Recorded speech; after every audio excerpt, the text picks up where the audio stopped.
The morning she was thrown out carried a strange kind of beauty, the soft kind that hurts to look at when your heart is breaking.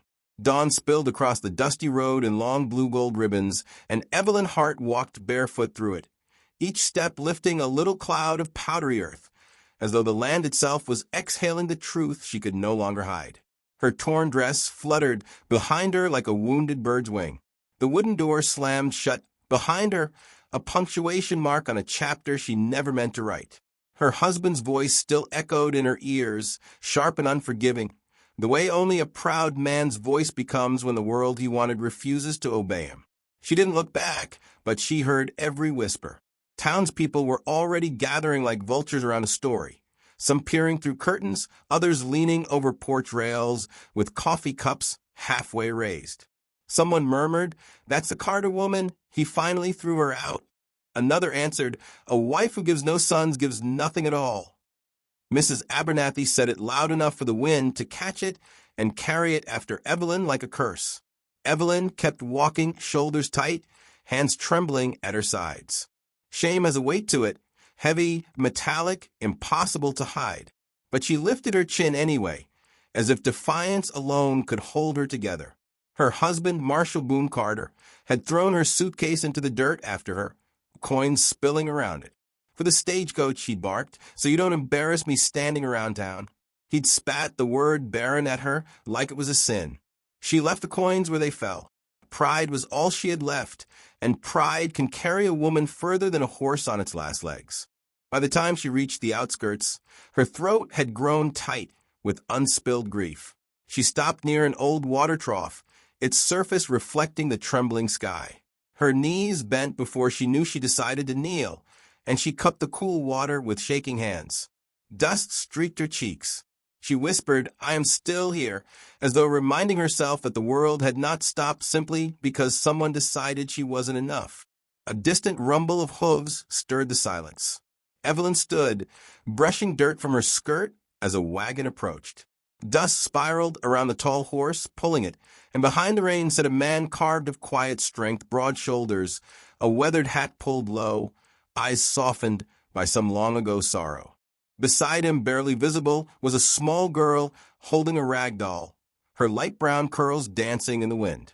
Silas Remington, a widowed rancher who managed more land, more cattle, and more responsibility than most townsfolk could ever dream of. Folks whispered that he was like a CEO of the frontier, powerful, respected, but solitary. Evelyn tried to look away. The last thing she needed was pity. Silas slowed his horse, gaze lingering on the suitcase at her feet, then on the pain hiding behind her stillness. He didn't ask questions. Men like him didn't need to.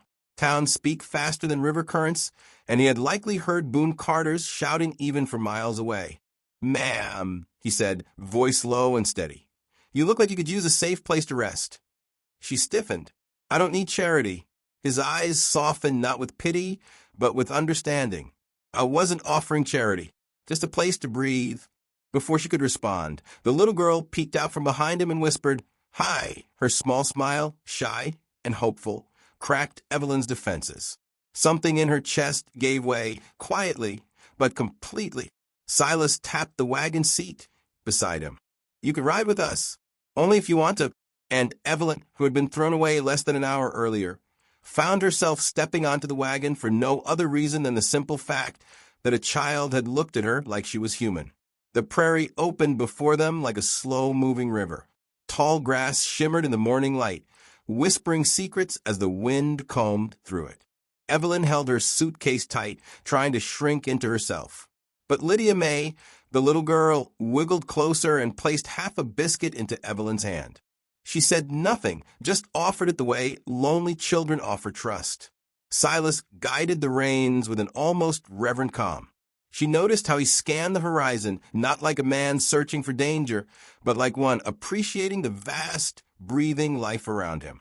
His presence was steadying, like a lantern left on the porch of a dark house. When they arrived at Remington Ranch, Evelyn couldn't speak for a moment. It wasn't a mansion, it was something more sacred.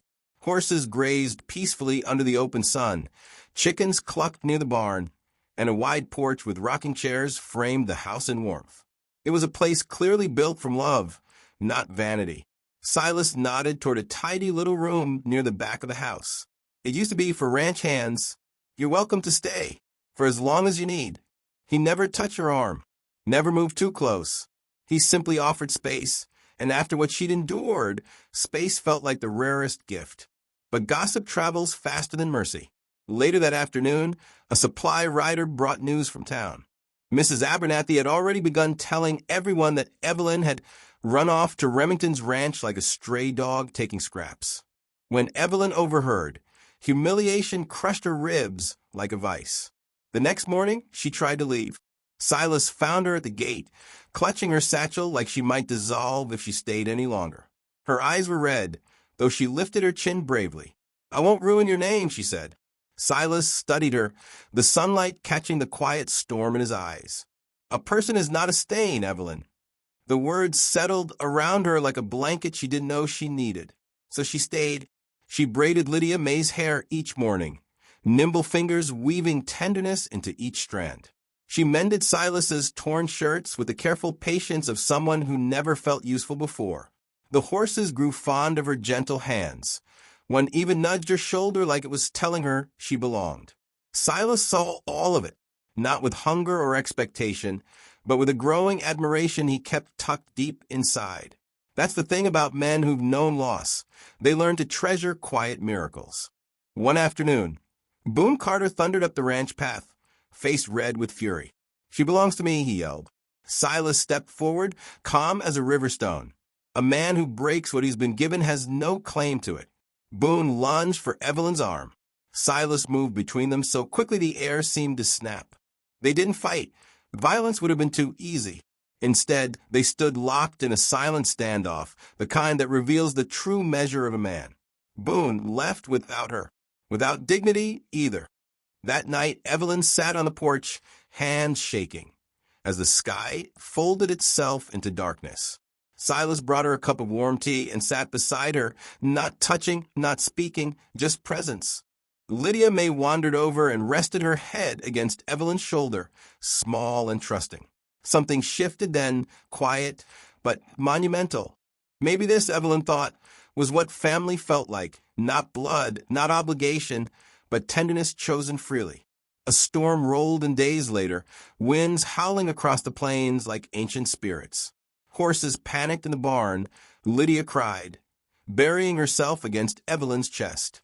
Evelyn held her close, whispering words she didn't know she still remembered. Soothing, gentle, mother-shaped.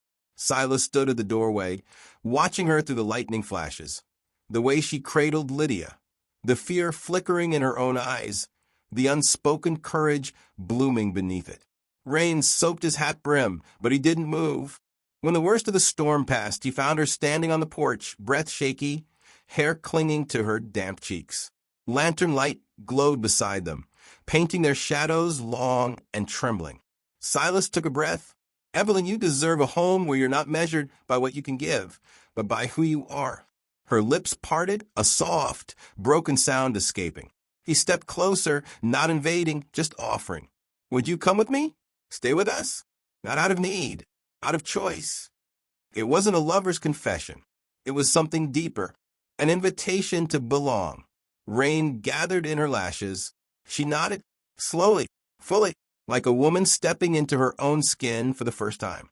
Silas placed a gentle hand on her back. Lydia May wrapped her small arms around Evelyn's waist.